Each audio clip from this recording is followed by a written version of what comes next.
Trump کا Aab-e Hormuz پر control اور 20% face وصولی کا اعلان۔ کہا امریکہ کو آبِ ہرمز کے محافظ کے نام سے جانا جائے گا۔ امریکی فوج آبِ ہرمز کی دوبارہ ناکہ بندی کرے گی۔ صرف ایران کے جہازوں یا ان کے گاہکوں کو روکا جائے گا۔ باقی تمام ملکوں کو ہرمز کے آزادانہ استعمال کی اجازت ہوگی۔ آبِ ہرمز میں کارگو پر سیکیورٹی اخراجات کے لیے 20% فیس لی جائے گی۔ نئے انتظامات اور 20% فیس کا نفاذ فوری شروع کیا جا رہا ہے۔ ٹرمپ نے فاکس نیوز کو انٹرویو میں کہا امریکہ نے 50 سال تک آبِ کی حفاظت کیا، پیسہ کمائیں گے۔ سابق ادوار میں ایران کو سینکڑوں ارب ڈالر دیے گئے جس سے وہ طاقتور ہو گیا۔ اوباما نے ایران کو $1700 ملین طیارے کے ذریعے پہنچائے۔ اوباما نے ایران کی حمایت کی۔ بائیڈن بیوقوف تھے۔ امریکہ کا 47واں صدر صورتحال کو درست کر رہا ہے۔ گزشتہ روز 11 گھنٹے طویل اجلاس کیا۔ ایرانی برے لوگ ہیں۔ ایران کو شدید نقصان پہنچایا، بیشتر فوجی سازوسامان۔ ایران کا امریکہ کے ساتھ اسلام آباد مفاہمتی یادداشت کے خاتمے کا اعلان۔ ترجمان وزارت خارجہ اسماعیل بقائی نے کہا کہ مسلسل حملوں کے بعد امریکہ کے ساتھ اسلام آباد مفاہمتی یادداشت ختم ہو چکی۔ امریکہ نے MOU کی خلاف ورزی کی اور وعدوں پر عمل نہیں کیا، حملے کر کے سفارتی کوششوں کو ناکام بنا دیا۔ آپ نے ہرمز سے متعلق 30 روزہ مدت مکمل ہونے کا انتظار نہیں کیا گیا۔ امریکہ کو اڈے دینے والے ملکوں سے جواب طلب کیا جائے۔ امریکی اڈوں پر حملے حق دفاع کے تحت تھے۔ ہرمز کے معاملے میں عمان کے ساتھ مشترکہ میکانزم بنا رہے ہیں۔ ترجمان ایرانی فوج نے کہا ہرمز کے انتظام میں امریکی مداخلت قبول نہیں کریں گے، تجارتی اور تیل بردار جہازوں کی حفاظت یقینی بنائیں گے۔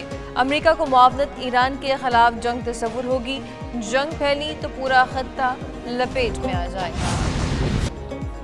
مشرق وسطی میں جنگ کے شعلے، امریکہ کے ایران پر مزید حملے، بوشہر، بندر عباس، قشم اور جاسک میں دھماکے۔ ماشہر میں واٹر پمپنگ سٹیشن پر حملے میں ایک شخص شہید، 4 زخمی۔ امریکی سینٹکام کے مطابق ایران پر حملوں کی ایک اور لہر مکمل کر لی۔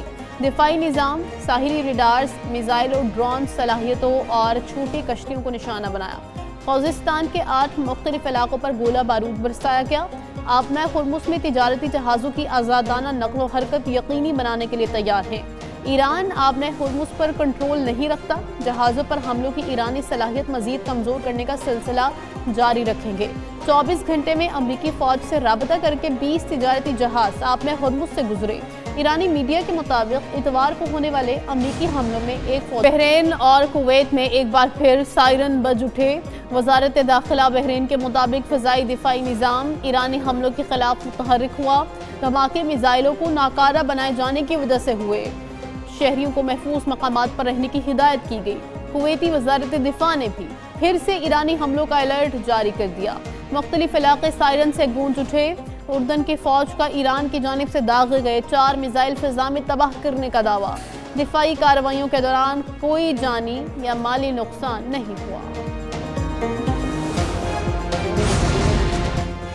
برطانیہ کا ایران کے پاسداران انقلاب پر پابندی لگانے کا فیصلہ۔ برطانوی وزارت داخلہ نے کہا کہ پاسداران کی معاونت پر 14 سال تک قید کی سزا ہوگی۔ متشدد غیر ملکی قوت کو برطانیہ میں سرگرمیوں کی اجازت نہیں دے سکتے۔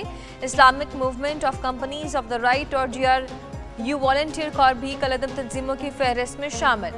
ادھر جرمنی، فرانس، برطانیہ کی ایران کے حملوں کی مذمت۔ E3 ملکوں نے کہا کہ آبِ ہرمز میں تجارتی جہازوں پر حملے ناقابل قبول ہیں۔ قطر، کویت، عمان، اردن پر حملوں کی بھی مذمت کرتے ہیں۔